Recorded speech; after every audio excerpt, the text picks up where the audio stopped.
membuat persembahan yang terbaik. Ya Allah, inilah persembahan terbaik aku kali ini.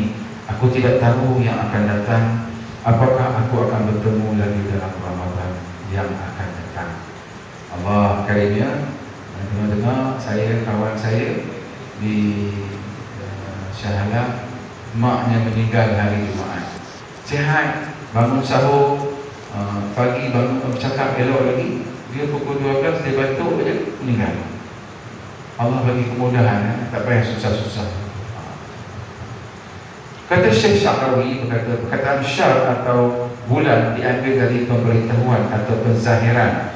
Ia bermaksud bulan tertentu. Sedangkan Ramadan bulan menunjukkan kepada kepanasan. Begitu juga kepanasan dalaman bagi manusia dengan sebab kehausan yang melampau, dan begitu juga maksud yang lain itu pasir yang panas. Tetapi kalaulah panas itu dia dapat meleburkan dosa-dosa kita, mudah-mudahan begitu. Allah Ta'ala meleburkan dosa kita dengan panas itu. Kata Ibnu Jauzi, dia ada 3 pendapat. Diturunkan sekaligus, iaitu pada malam Khalaq Al-Bait Al-Izzah, dari Baitul Izzah diturunkan Quran itu ke langit dunia, seperti pendapat Ibnu Abbas. Diturunkan Al-Quran dalam bulan puasa, seperti riwayat daripada Mujahid dan Al-Dahhak. Dan permulaan Al-Quran dengan turunnya kepada Nabi Muhammad SAW pada bulan Ramadan, seperti pendapat Ibnu Ishaq dan Abu Sulaiman Al-Dimaski, iaitu Damaskus. Dah kita dah faham dari itu. Tapi saya nak sentuh keadaan sekarang, bagaimana Nabi Muhammad SAW di zamannya, Nabi naik mimbar, naik tangga yang pertama, Nabi kata sodaqta. Nabi naik lagi tangga yang kedua, Nabi kata sodaqta. Nabi naik tangga yang ketiga, Nabi kata sodaqta. Maka sahabat ni bertengok dia lepas selesai, tanya Rasulullah, tadi kami nampak kamu bercakap seorang-seorang, kata sodaqta, sodaqta, sodaqta. Apa makna? Apa cerita ni? Apa maknanya?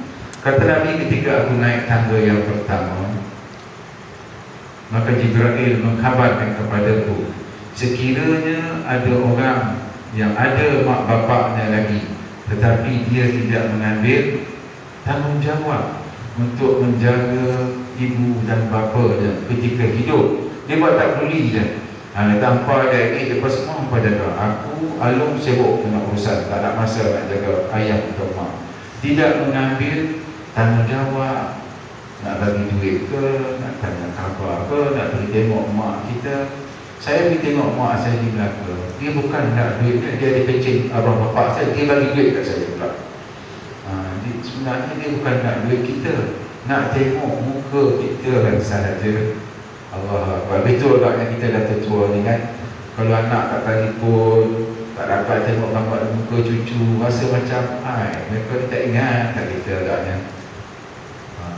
Jadi kata Nabi, sodaqta, celakalah orang yang ada mak bapak tetapi tak berkhidmat kepada mak bapak.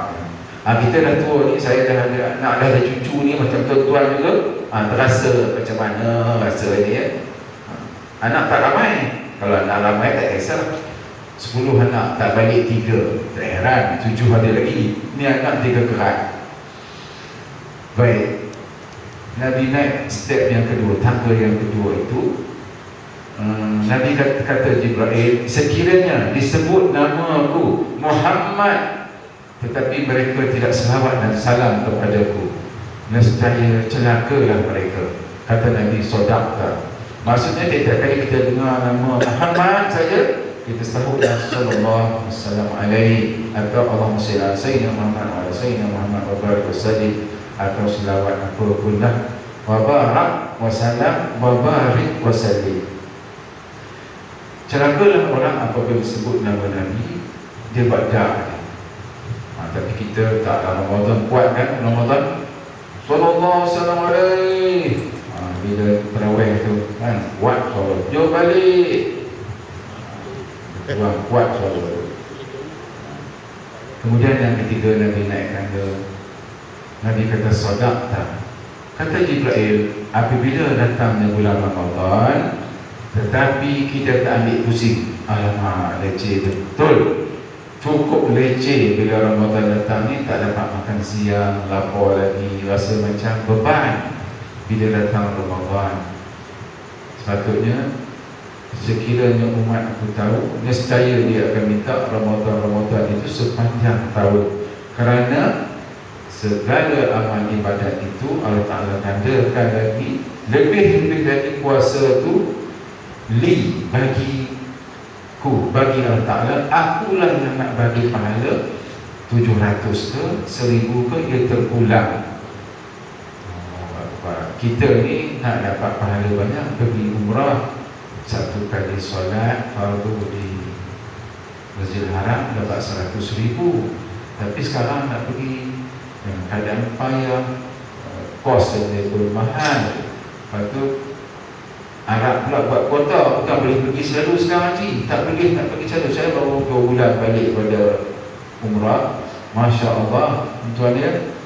Jadi ini bulan Ramadan, kalau siapa beramal, Allah Ta'ala gandakan lagi. Jadi marilah kita sama-sama keluar, baca Quran sikit, zikir sikit. Apa zikirnya? Kata Dr. Mahmud Al-Maghrdi, daripada keturunan Sayyidina Hasan, datang ke Malaysia. Dia orang Arab Madinah, Ahlul Bait. Dia kata kalau dapat satu hari Astaghfirullahalazim 100 kali, La ilaha illallah 100 kali, Allahumma salli ala Sayyidina Muhammad wa ala Sayyidina Muhammad wa barik wa sallim 100 kali. Mudah je, tak sampai 10 minit pun saya kira-kira tak sampai. Kemudian Ya Latif, Ya Latif, Ya Latif 129 kali. Saya buka dalam kitab Tarikat Ahmadiyah, orang Negeri Sembilan, Tarikat Ahmadiyah Syed Murtada, mereka mengamalkan Ya Latif, Ya Latif, Ya Latif 129 kali juga. Yang Ahlul Madinah ni pun kata 129 kali. Saya tak tahu kenapa 129 kali. Kata tuan guru saya, kalau kita nak buka kunci, kan dia ada gigi-gigi dia tu. Yang gigi tu ada yang 100. Kalau kita tak larat, duduk bersila payah, duduk bertimpuh salah, Ya Qawi, Ya Qawi, Ya Qawi, Yang Maha Gagah, Ya Qahar, Ya Qahar, Ya Qahar, Ya Walidul Qahar 101 kali. Yang akhir itu kata Syekh Muhammad Abdullah, bekas guru Sungai Kamus, meninggal. Sama-sama pergi haji dengan saya. Ya Qahar, Ya Qahar, Ya Walidul Qahar.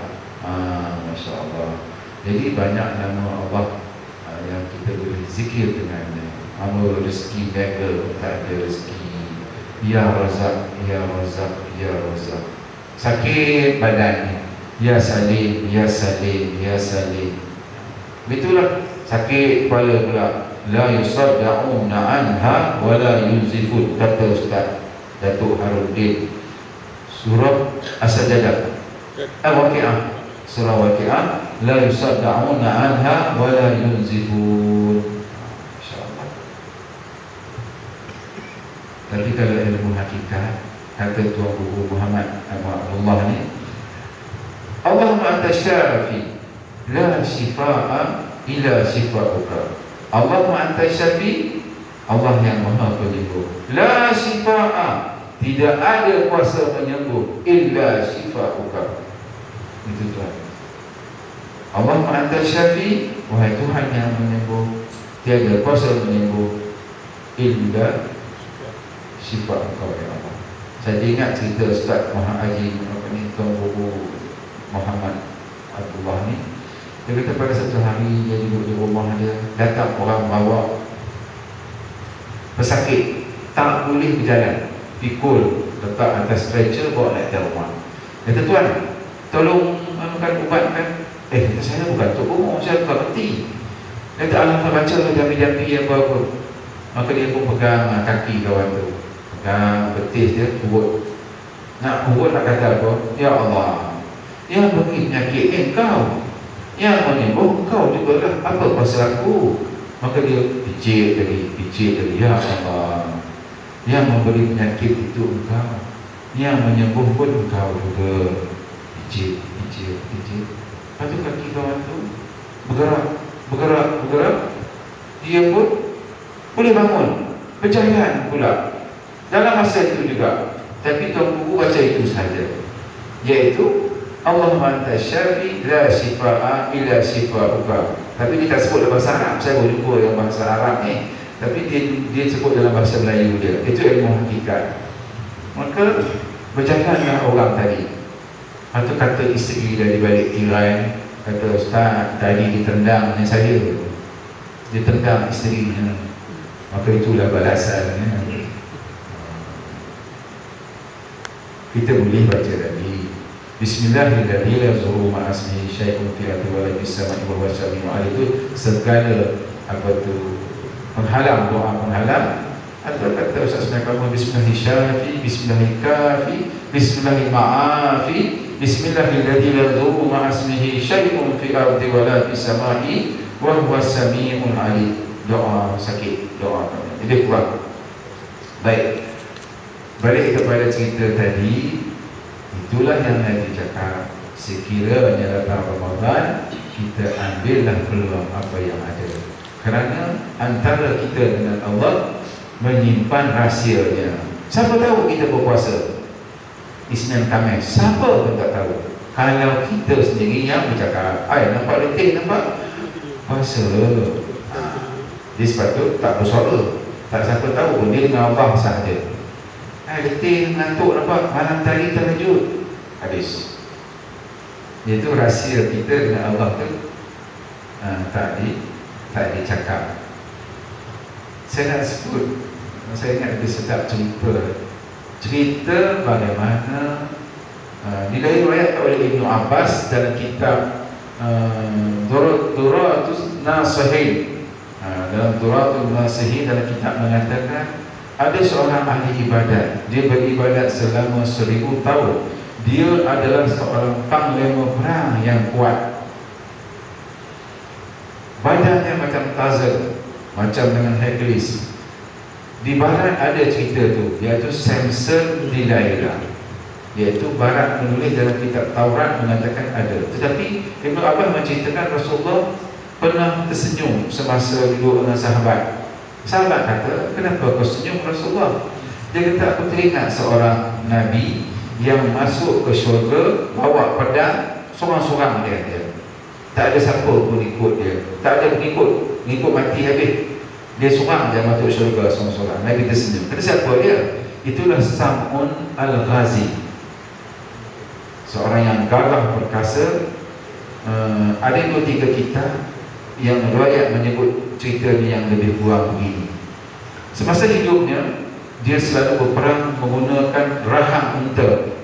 Rahang unta tu pukul orang dengan rahang unta je, bukan pakai pedang, pakai rahang unta. Banyak kali dia berperang, banyak kali dia menang. Maka orang kafir Quraisy ni berdengki sangat dengan dia dan marah sangat dengan dia. Maka mereka menghampiri isterinya yang bernama Delilah.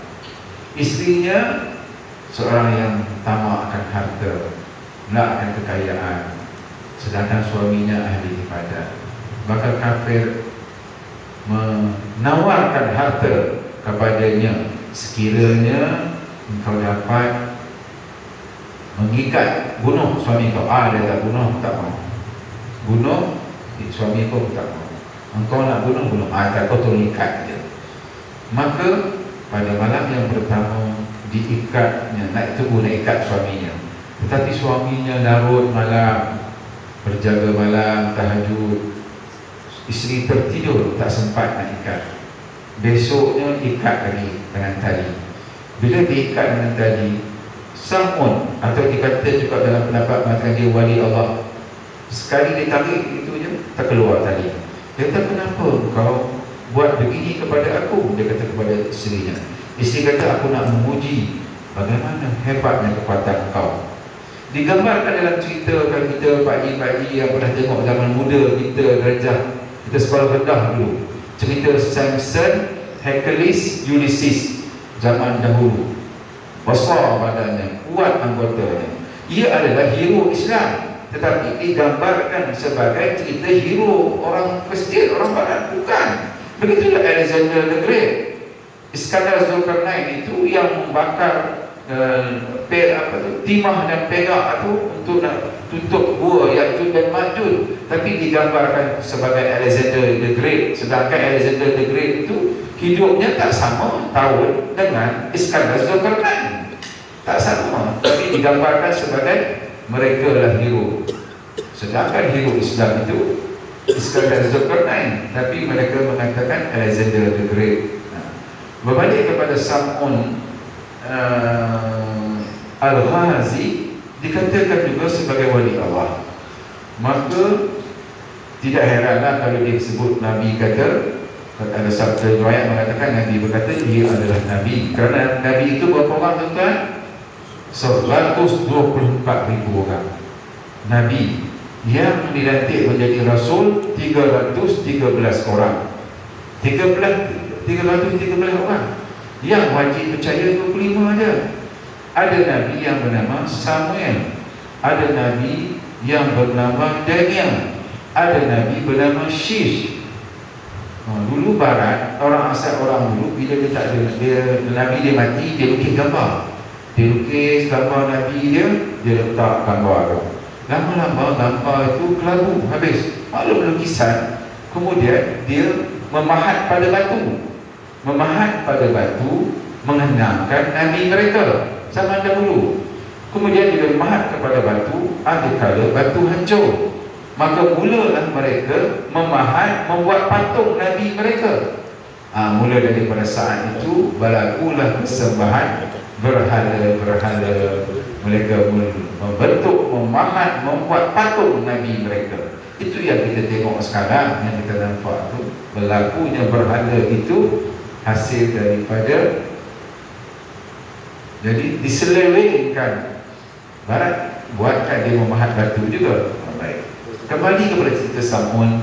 Besoknya isinya tunggu lagi, ikat lagi kuat, pakai tali yang ikat gajah tu misalnya. Maka sekali bangunnya Sam'un putus tali itu. Maka Sam'un kata, kenapa kau ikat aku? Dia kata, sebenarnya saya nak menguji kekuatan kamu, kata isterinya. Tak jadi apa. Besok lagi ikat lagi, pakai rantai besi pula. Ikat dengan rantai besi. Sam'un bangun saja dari tidurnya, putus rantai besi. Kata Sam'un, kenapa kau buat begini? Dia kata, aku nak menguji kekuatan kau. Sam'un kata, Sam'un Al-Ghazi kata, kuasa aku bukan pada tenaga ni, pada tak boleh buat, tapi rambut aku kekuatan. Orang Melayu, pada kerisnya kah? Tak jadi keris pun, tak ada saur. Sam'un kata, kekuatan kepada rambutku. Maka rambut Sam'un menjadi kekuatan. Isi dia tahu, besok malam potong rambut Sam'un. Bila potong rambut Sam'un bangun, dia dah ikat semua orang. Sam'un tak boleh buat apa, kerana sudah diikat dengan rambut Sam'un sendiri. Habis, orang kafir Quraisy datang, tangkap Sam'un, bawa Sam'un ke tempat dia kan. Ini berlaku di Palestin. Ya. Jadi diangkatnya Sam'un, mengikut satu riwayat mengatakan Sam'un dicungkil biji mata dia, dikeluarkan. Dan ada yang mengatakan dipotong telinganya dan dipotong tangannya, potong kakinya. Mengatakan begitu. Dan Sam'un berdoa kepada Allah untuk memberi kuatannya balik. Maka Sam'un dapat, dia ikat Sam'un ni, menghinakan dia, suruh buat kerja berat, memecah biji-bijian, pulihkan dulu.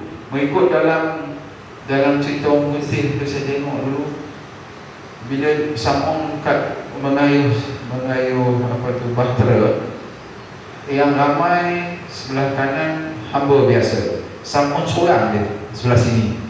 Masa dia menghina Sam'un ni, dia buat macam-macam, tapi Sam'un akhirnya dapat menarik tiang yang sebesar, kalau tiang Rom tu sebesar-besar tiang, ditarik, maka jatuhlah, ranaklah bangunan berhala tempat persembahan orang kafir itu bersama isterinya.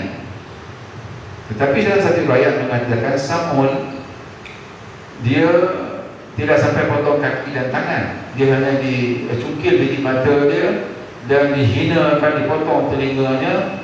Kemudian Sam'un diikat pada tiang juga. Sam'un menggunakan kuatannya, dia dapat menarik ikatan tiang berhala itu, menyebabkan jatuh, dan Sam'un mulalah sambung ibadat dia selama 1000 tahun.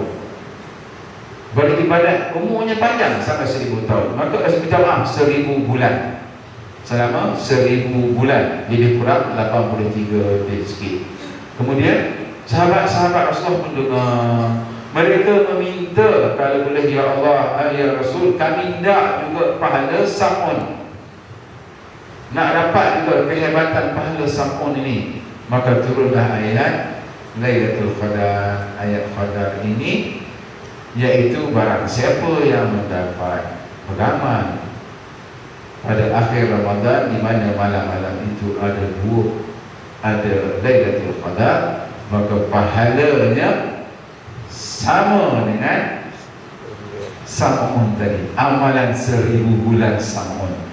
Mengikut cerita riwayat, itulah antara asbabun nuzul menyebabkan turunnya ayat Lailatul Qadar, supaya kita juga mendapat peluang beramal bagaimana Nabi Sam'un beramal. Riwayat ini saya ragu-ragu kerana takut cerita Israelian. Tetapi apabila diriwayatkan oleh Ibnu Abbas, tentulah daripada ada kitabnya, ada rujuknya, barulah kita dapat ceritanya. Kadang-kadang orang Eropah ni dia percaya orang barat adanya nabi-nabi lain, dia percaya. Dia bagi nama-nama anak-anak dia dengan nama-nama nabi juga. Karena dalam kitab Injil, kitab Taurat mengandungi cerita-cerita lain, cerita-cerita yang ada pada cerita Quran kan. Tapi apabila Quran datang tu menghapuskan segala kitab lain. Baik, saya suka nak bawa satu cerita lagi, bagaimana kita kata bertawakal. Tengok ya. Ya ayuhan nas u'budu rabbakum alladhi khalaqakum walladhina min qablikum la'allakum tattaqun. Lebih kurang sama. Ya ayyuhalladzina amanu kutiba alaikumusiyam kama kutiba alal ladzina min qablikum la'allakum tattaqun. Akhirnya tattaqun. Tapi ya ayyuhan nas, ayat itu diturunkan di Makkah. Ya ayyuhalladzina amanu, ayat ini turun di Madinah. Jadi ya ayyuhan nas u'budu, wahai manusia, su'budu, sembahlah Tuhan kamu yang menjadikan kamu dan menjadi orang-orang terdahulu daripada kamu, la'allakum, moga-moga kamu bertakwa. Kalau kita tengok dalam surah tadi yang ya ayyuhalladzina amanu kutiba alaikumusiyam kama kutiba alal ladzina min qablikum la'allakum tattaqun. Sembahlah. Dulu orang semayang juga, zaman Nabi lain semayang, mungkin fardunya tak macam kita 5 waktu. Nabi dulu semayang mungkin 1 ke 2 waktu sahaja. Bertaubat zaman Nabi Musa, bunuh diri, dia kena kamikaze, keluar pedang samurai, cucuk perut, tarik. Itu taubat zaman Nabi. Jadi bukan macam Jepun tu lah, iaitu bunuh diri. Sedangkan bertaubat kita dengan astagfirullah, bagaimana macam-macam bertaubat. Sepatutnya ustaz mesti cerita bagaimana kaedah taubat itu, iaitu memulangkan barang yang kita ambil, apa yang kita bercakap, jumpa balik dengan saudara mara, minta ampun, minta semua. Ya, contohnya, bang, hello, ini tanah yang abah dah bagi kat saya, abah bagi kat kita semua, tapi saya sembunyi. Nah lo, saya nak pergi Mekah lah, saya nak pulang balik geran yang saya sorok ni, semua ni adik-beradik punya. Itu antara cara bertaubat, memulangkan barang pinjaman yang kita ambil. Kemudian ciri-ciri taubat lagi, tidak akan kembali melakukan perkara-perkara itu. Kemudian semayang sunat taubat dan beristighfar. Kaedah-kaedah bertaubat. Jadi nak balik kepada cerita tattaqun, iaitu bertakwa. Bagaimana diceritakan oleh Dr. Zulkifli Al-Bakri Al-Ma'lub, dia guru saya tapi sangat hebat ilmunya. Diberitakan pada zaman Sayyidina Umar Al-Khattab datang dua orang manusia. Mereka kulit hitam, yang seorang kulit hitam, yang kedua hitam, muka hampir serupa. Maka kata Sayyidina Umar, siapakah kamu berdua? Maka kata tuan ni yang tua sikit, dia kata, saya lah bapa, ini anak saya. Mereka seorang yang ahli ibadat. Maka bagaimana keadaan kamu? Pelik pula, hitam, anak pun hitam juga. Maka kata bapaknya, semasa saya zaman muda dulu, saya hendak berpergian, nak pergi mengembara. Isterinya kata, janganlah, tak payahlah nak pergi buat apa, saya dah nak bersalin lah, mengandung ni kan, buat apa dah nak pergi. Kita kan kalau orang nak keluar, kita pun selalu ada halangan, tak payahlah nak pergi-pergi jauh ni, bini kau nak mengandung, lebih kurang macam tu lah. Kata suaminya, aku bertawakal kepada Allah Ta'ala. Dia datang ke perut isterinya, dia pegang perut isterinya, dia berkata kepada perut isterinya, aku bertawakal kepada Allah SWT. Itu saja cukup. Dia pun berjalan mengembara. Semasa dia mengembara, hampir nak balik, isterinya meninggal. Dan masa itu perutnya besar. Kemudian seperti biasa dibawa orang ke bumi lah isterinya. Perut besar, masuk dalam kubur. Semasa selesai pembumian, sehari, 2 hari, 3 hari, keluar asap daripada kubur. Kita orang Melayu, kalau kubur keluar asap dia, seksa apa dia kena ni. Ada saya, zaman saya dulu, zaman muda saya, kubur orang berdarah, kubur dia berdarah. Saya ingat peristiwa itu. Maka dia orang tanya kepada kisah ini, kenapa kubur dia berdarah. Maka diberitahu oleh orang bahawa dia seorang bidan yang boleh mematah leher, bunuh anak dalam kandungan, anak yang baru lahir lagi. Dia selup, dia patahkan kepala kau macam mana, wallahu alam. Kerjanya orang nak buang anak, jadi tak tahu nak apa, bagi dia lah. Dulu bukan ada, mungkin hospital ada, tapi tak semudah itu. Orang nak sembunyikan anak tak sah taraf ni, maka pergi dekat pergi ke perempuan ni, bidan ni, kerjanya itulah, membunuh anak dalam kandungan. Dan apabila matinya, kuburnya berdarah. Tapi yang diceritakan ini, kuburnya berasap. Bila kubur berasap, manusia biasa, ini tentu anaknya, anak dalam nikah ke, isterinya seorang yang curang. Itulah yang disebut orang. Maka mana boleh, sepengetahuan dia sebagai suami, isterinya tak pernah curang, isteri tak pernah buat maksiat, dia yakin.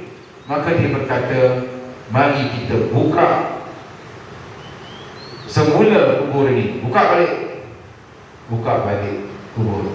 Maka dibukanya kubur orang, gali semula. Apabila digali semula, maka didapati pada celah kangkang isterinya ada satu budak hitam. Anaknya yang lahir itu ada celah kangkang mak dia, dan masih hidup lagi. Setelah beberapa hari ditimbus, apabila dibuka, tengok ada bayi.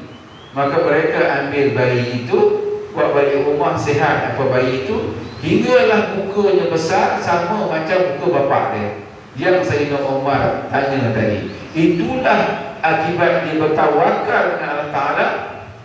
Serah pada Allah, jangan risau nak pergi haji, risau burung dalam sangkar, risau bitik ayam, risau risau cucu tinggal, risau semua. Serah pada Allah, bertawakal pada Allah. Allah lah yang akan menjaga. Bukankah begitu? Maka jadi kata bapaknya kepada Umar, inilah anak aku, hasil daripada isteri aku yang mati itu. Tuan, bahawa bertawakal kepada Allah Ta'ala itu, Allah Ta'ala yang menjaga kita.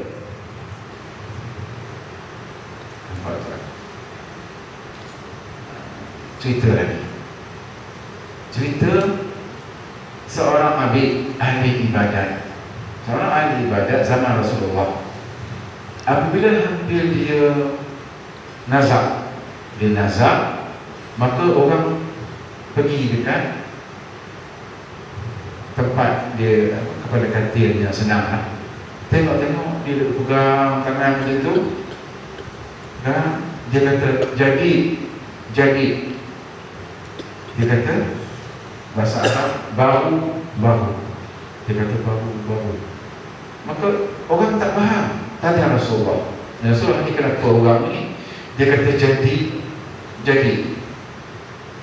Kata Rasulullah SAW, dia ini berkata baru.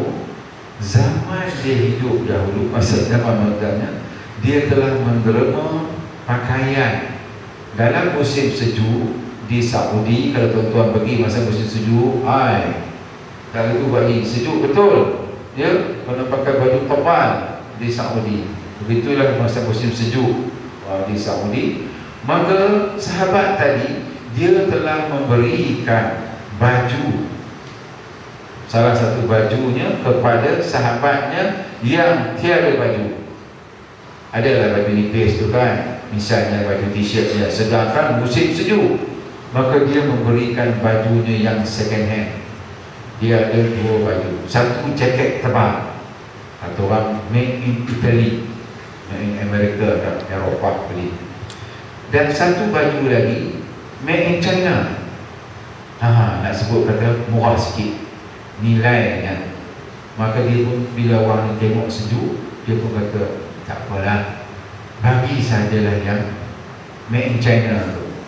Kawan dia pun dapat pakai, jazakallah, barakallah, terima kasihlah, karena bagi baju tu. Dia pun seronok tuan yang terima baju. Orang yang begini tak kisahlah, bagi baju, bagi hak murah kat kawan dia. Dia dapat ada lagi baju mahal yang dia pakai. Maka apabila dia hampir meninggal, Allah Ta'ala tunjuk kepada dia bahawa dia telah mensedekahkan baju yang murah tadi, gantiannya istana di syurga. Dia nampak istana di syurga itu, Allah Ta'ala buka hijab. Dia kata, ya Allah, jadi kalau aku tahu yang aku akan dapat jubah, aku akan dapat istana ni, nescaya aku bagi jubah yang baru, yang mahal itu, yang jadi, bukan yang second hand.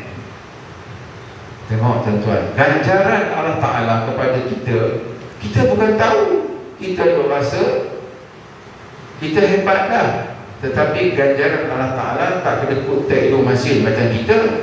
Allah Ta'ala beri lebih lagi. Kalau lah dia kata aku bagi yang jadi ni, maka tentulah ganjarannya hebat. Kita ni tak habis orang, tak habis kita dah, kita bagi ke orang.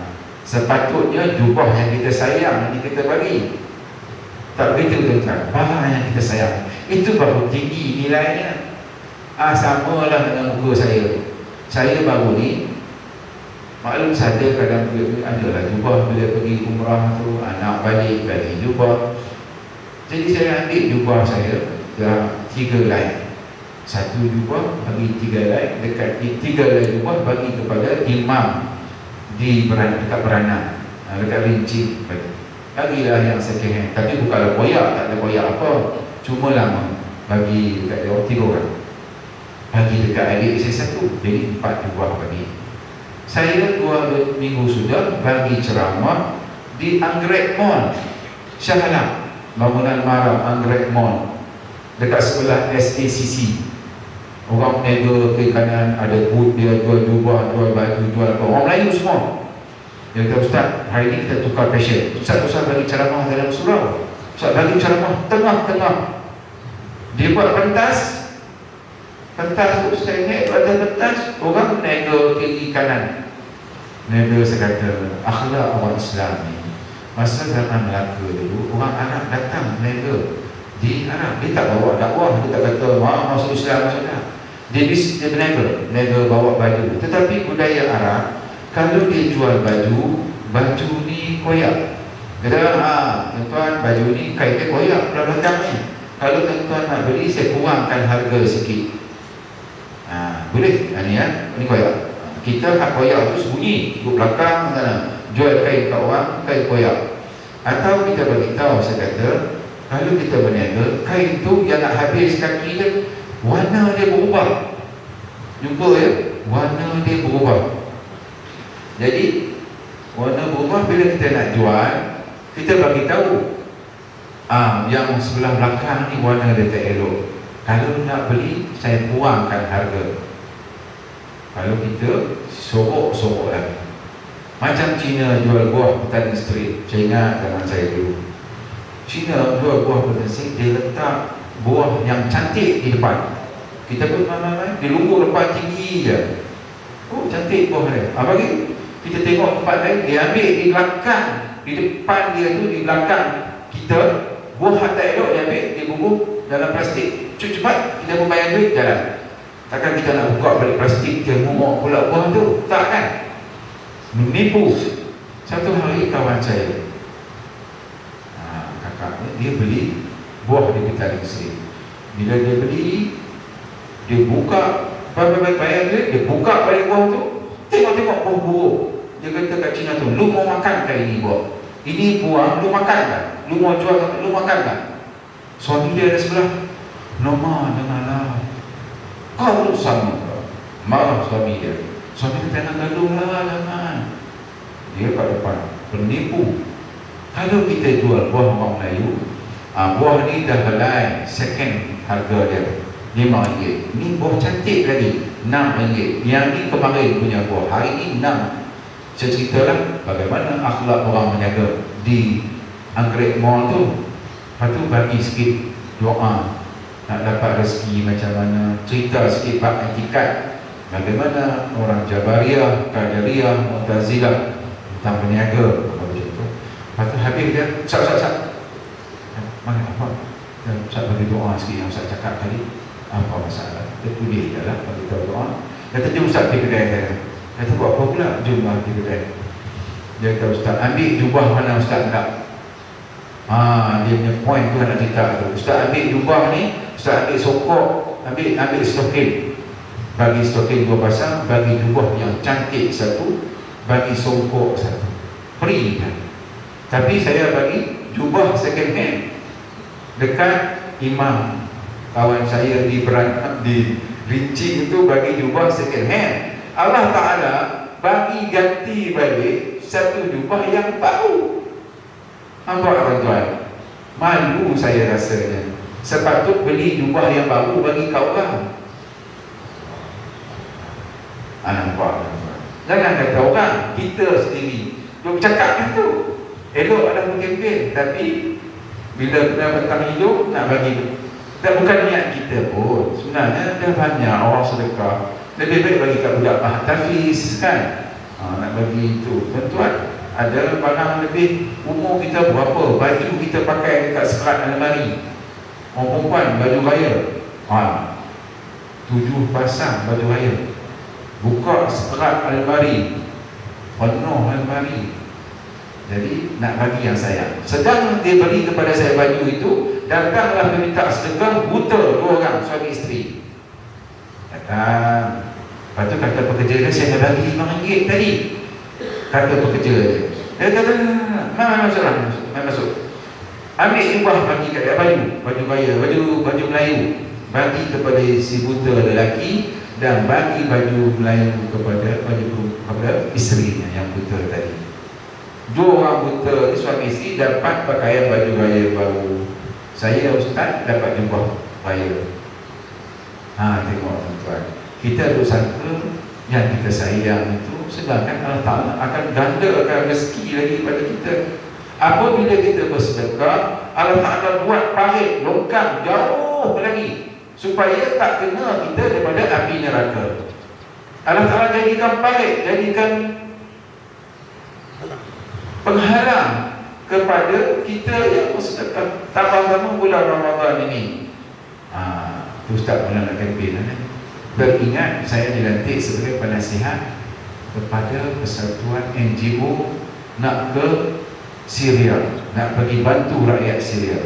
Dah 2 kali mereka pergi. Ini sekali lagi mereka nak pergi Ramadan ni 28 hari bulan nak ke Syria membawa duit. Sekarang dah ada 200,000.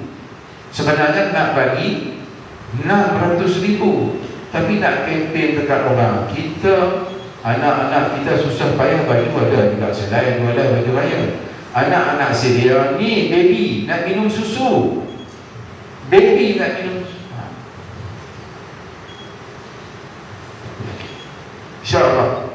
Jadi kita pasang ni ada sekupang pun saya nak ambil, nak bagi pada bantuan Syria. Besok di akhirat dibuka kita kitab kita, kita tengok di Palestin pun kita ada bagi sedekah. Dalam buku kiraman KTB tulis tu, ada sedekah Palestin, ada sedekah Syria, ada sedekah di Mahatapis Indonesia, ada sedekah Mahatapis di Thailand. Saya pergi ke Thailand melawat semua pondok dia ada di Kota Ni, Naratiwat, Yala, Tok Hadi mana di sebelah seberang sepadan siang tu, Naratiwan kapal bantu pondok-pondok di sana. Begitu juga saya ada beli tanah dan buat pondok di Pondok Demak, tempat Sunan Kalijogo yang ada Masjid Demak yang hebat itu. Jadi ada pondok di sana, kami beli tanah buat pondok di sana, pesantren. Dan saya ikut sebenarnya kamu buat bantuan di Sepanyol. Ya, kita memberi bantuan pada Sepanyol. Dan sekarang ini dah tua ni pula, baru pula dia nak berminat-minat dengan bantuan Syria. Palestin, aman Palestin ada itu, ada Perdana Menteri kita pun bagi bantuan macam-macam. Di Gaza ada Masjid Al-Falah, Subang Jaya, MAPIM. Mereka membuat masjid nama Umar bin Aziz di Gaza. Hebat, dia kuasa perempuan dia yang pergi ke Gaza bawa bantuan nak menyiapkan masjid Umar bin Aziz di Gaza. Masya Allah. Jadi begitulah saya sedang membawa program ini. InsyaAllah kalau dia keluar, saya akan bincang nanti di Hijrah untuk nak keluar sedikit slot mengenai Syria. Ya, penderitaan rakyat Syria. Tuan-tuan boleh tengok dalam website, dalam internet. Tengoklah Syria bagaimana mereka dibunuh hidup-hidup, ditembak di kepala, anak-anak perempuan dirogol, ya. Azab teruk kerajaan yang ada.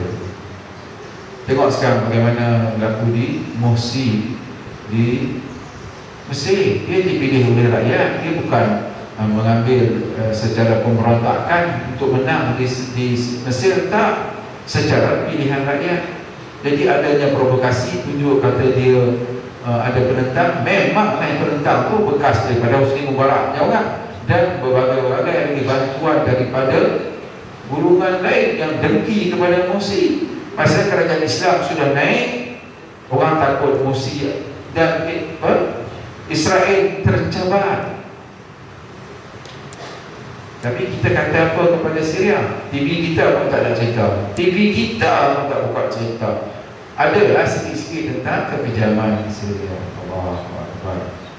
Baik, tadi kita dah cerita bagaimana, dua cerita dah saya bawa. Saya nak cerita bagaimana satu lagi. Boleh tak? Atau nak balik dah? Boleh tak? Satu cerita yang berlaku kepada Syekh Badaruddin Al-Hasani. Syekh Badaruddin Al-Hasani adalah seorang guru di bandar kota Damsyik, Damaskus, Damsyik, ya. Zaman dahulu Syekh Badaruddin Al-Hasani mengajar anak murid dia menjadilah lebih kuat. Biasanya kalau tuan-tuan ke Mekah lepas subuh, ramai anak murid orang Malaysia tak ada apa nama ni permit duduk di Malaysia, duduk di Saudi. Mereka ini lepas sembahyang dia tuan guru mengajar di sini, Syekh Al-Maki, orang Arab Pakistan, rambut besar oren, besar orangnya.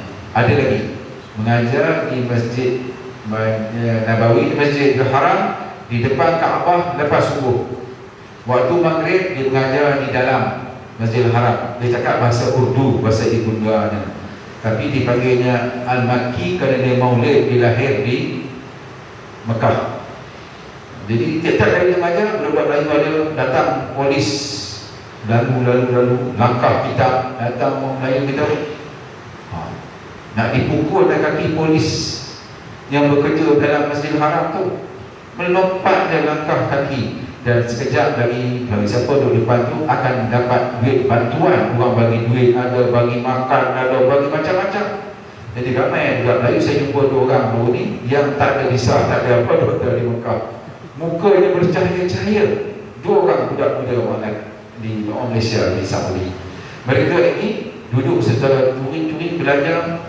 Bila musim Ramadan, musim haji, mereka akan selepas Ramadan polis akan cari. Mereka akan lari duduk atas bukit di rumah-rumah tumpangan mereka, duduk dalam bilik air, tak keluar-keluar, makan bawa simpan dia makanan, makan roti kering.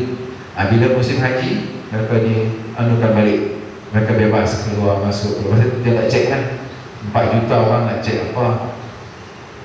Tapi masa selepas Ramadan susah mereka ni. Ada lagi ini nak balik cerita. Begitulah Syekh Badaruddin Al-Hasani di Damsyik mengajar anak murid dia ramai, dan biasanya orang kaya akan bagi bantuan-bantuan pada pelajar-pelajar yang datang. Dan diberi juga duit itu kepada Syekh Badaruddin Al-Hasani. Syekh Badaruddin Al-Hasani mengambil duit ini dan dia kata anak murid dia, ke bawah duit ini kau pergi hantar ke pelacur-pelacur yang ada di kota Mekah, di kota Damsyik, dan kata kepada pelacur, doakan supaya Syekh jadi baik. Terbalik. Maka Syekh Badaruddin doa, bawa duit bagi kat pelacur-pelacur, kata inilah duit daripada Syekh Badaruddin Al-Hasani, bagi ke hampa. Dan Syekh kata, tolong doakan Syekh jadi baik. Maka pelacur-pelacur di kota Damsyik dapat duit. Mereka pun heran, kata macam mana pula tuan guru ni orang baik, alim, duduk mengajar di madrasah, kemudian duit bagi kat kita, suruh kita doa pula kepada Syekh jadi baik. Nampak psikologi dia cakap. Maka terasalah pelacur-pelacur di kota Damsyik kata, tak patut kita ni pelacur, duit dapat tiap-tiap bulan dapat helang daripada Syekh Badaruddin Al-Hasani bagi duit kepada pelacur. Maka pelacur-pelacur ini pun besar, dan mereka meninggalkan perkara-perkara maksiat, zina, tak buat lagi, kerana berkatnya duit kita sedekah. Tuan-tuan, berlaku di Jawi, Jabatan Agama Islam Wilayah, ada satu jabatan di mana mereka pergi bantu pelacur-pelacur, anak-anak mereka bagi makan, bagi bantuan.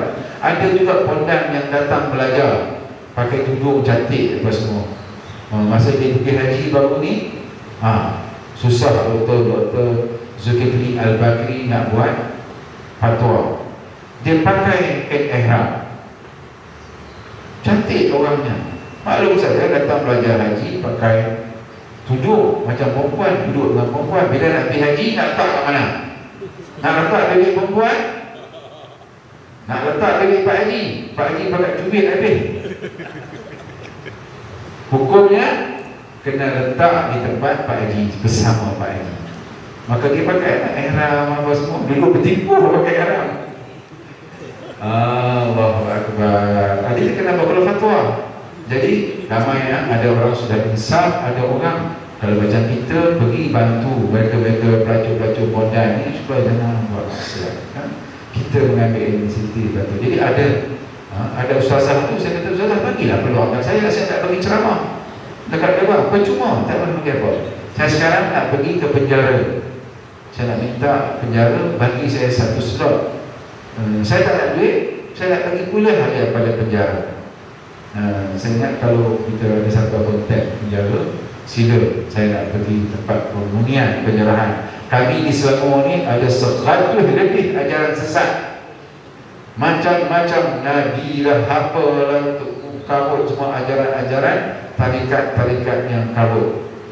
InsyaAllah sekarang saya sedang belajar akidah dan ini tarikat-tarikat juga. Sebenarnya bukan tarikat nama Naqsbandi atau Qadiriyah itu yang rosak. Tarikat yang dibawa oleh orang tu yang rosak, bukan Naqsbandi itu yang rosak atau Qadiriyah yang rosak, bukan Naqsbandiyah itu yang rosak. Yang dibawa oleh orang guru je tu, ahli ketua tarikat tu yang rosak. Dan sedikit tentang zakat. Bagaimana orang kaya dia beri zakat? Bagi zakat tak cek, dia bagi je zakat. Bila bagi zakat, dapat kepada pencuri. Besok pagi heboh orang mengatakan orang kaya memberi zakat kepada pencuri. Pencuri pun dapat duit zakat. Aku mencuri, dapat duit zakat pula. Maka kata pencuri itu, kalaulah aku begini mengerjakan benda tak baik, sedangkan aku dapat duit zakat, berhenti dia mencuri. Besok orang kaya ni bagi duit lagi kepada orang kaya. Orang kaya pun dapat duit zakat, heboh. Orang ni tak bagi, tak cek dulu bagi kat siapa, bagi orang kaya. Orang kaya pun dapat zakat. Kata saya orang kaya, saya pun dapat zakat. Kata baiklah, kalau aku orang kaya keluar zakat, orang kaya tu aku pun keluar zakat. Nampak mendidik orang. Dan yang ketiganya, dia nampak saja perempuan bagi duit zakat. Bila dapat duit zakat, perempuan ni seorang pelacur, dia pun dapat duit zakat. Dia kata saya melacur, saya dapat duit zakat juga.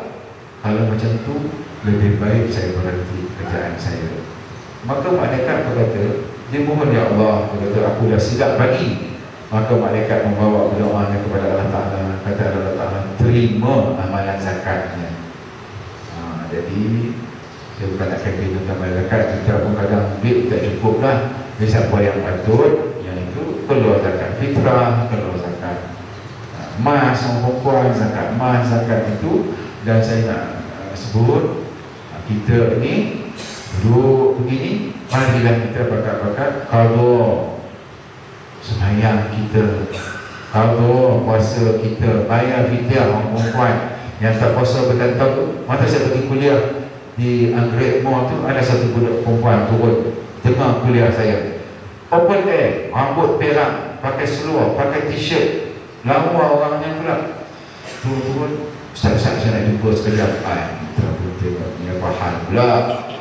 Dia kata, Ustaz, saya zaman muda dulu tak puasa, selalu penting puasa. Budak perempuan, dia kata berapa umur? 33 tahun. Saya dulu jarang puasa. Jadi saya nak qadha macam mana. Balik yang perempuan umur 9 tahun, tak puasa bulan siapa ni, masa umur 10 tahun, 11, 12, 13, 14, sekarang 33. Tak puasa tu berapa, setahun berapa hari dia tak puasa. Sebulan Ramadan, orang perempuan cuti seminggu, buat dia cuti 15 hari. Katalah dia tak puasa 10 hari daripada umur 10 tahun sampai sekarang. Ada satu orang, isteri dan anak dia meninggal di Pulau Pinang, BSN, accident dengan kawan dia keluar, mati anak perempuan dia. Datang yang Ustaz, anak perempuan saya dah meninggal, sayang sungguh anak perempuan ni. Saya tak ingat Ustaz dia tak puasa berapa. Ada seorang di Batu Muda, anak dia umur 27 tahun, mati. Dia kata saya tak ingat, takkan bapak nak buka bilik anak perempuan nak tanya hari hang puasa tak hari ni, kan hang cuti berapa hari. Saya kata bagi 10 beg beras yang 10 kilo. Kita tak lebih kuat. Satu hari tak puasa, orang perempuan RM1.85. Sekarang RM2. Senang cerita, bagi RM2, nak bagi RM1.85, RM1.75, RM2 tak puasa satu hari. Puasa tetap kena ganti. Tetap kalau kita puasa sehari, dia tak double tahun depan jadi 2 hari dah. Fidyah itu yang berganda. Buatlah banyak mana qadha bulan, yang jangan puasa sunat, puasa qadha. Allah Ta'ala bagi puasa sunat yang 6 hari itu dapat sekali. Pasal Allah Ta'ala itu maha kaya, dia tak kena put baik macam kita. Jadi kita qadha solat, qadha puasa, bayar hutang zakat.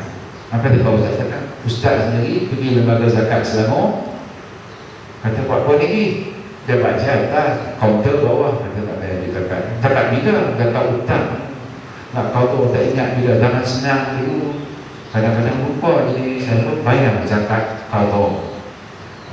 Kau puasa, kau solat, kau zakat, buat dia bilang ni Ramadan ni kita ganti buat amalan, mudah-mudahan dapat kita ganjaran yang kita nak tengok besok di akhirat. Tapi ganjaran yang hebatnya bukan di syurga itu, tapi dapat bertemu wajah Allah Ta'ala. Apa kita datang? Tujuan apa datang? Dua sahaja, untuk menghapuskan kejahilan, dan yang pertama adalah mencari keredaan Allah. Tentang datang duduk depan ni mencari keredaan Allah. Yang keduanya untuk menghilangkan, menghapuskan kejahilan. Itu je. Mudah-mudahan yang lebih kurang saya cakap tu, saya contoh, saya mohon maaf. Yang hak itu kepada Allah, yang jemaah itu kepada saya sendiri, saya mohon maaf. Akhiru astaghfirullahi wa lakum wa muslimin wal muslimat wal mu'minina wal mu'minat birahmatika ya arhamar rahimin. Alhamdulillah bisyaitanir rajim. Bismillahirrahmanirrahim. Alhamdulillah alamin, hamdan syakirin, hamdan hamidin, hamdan zakirin, hamdan salihin, hamdan ya'lamu wa yazida.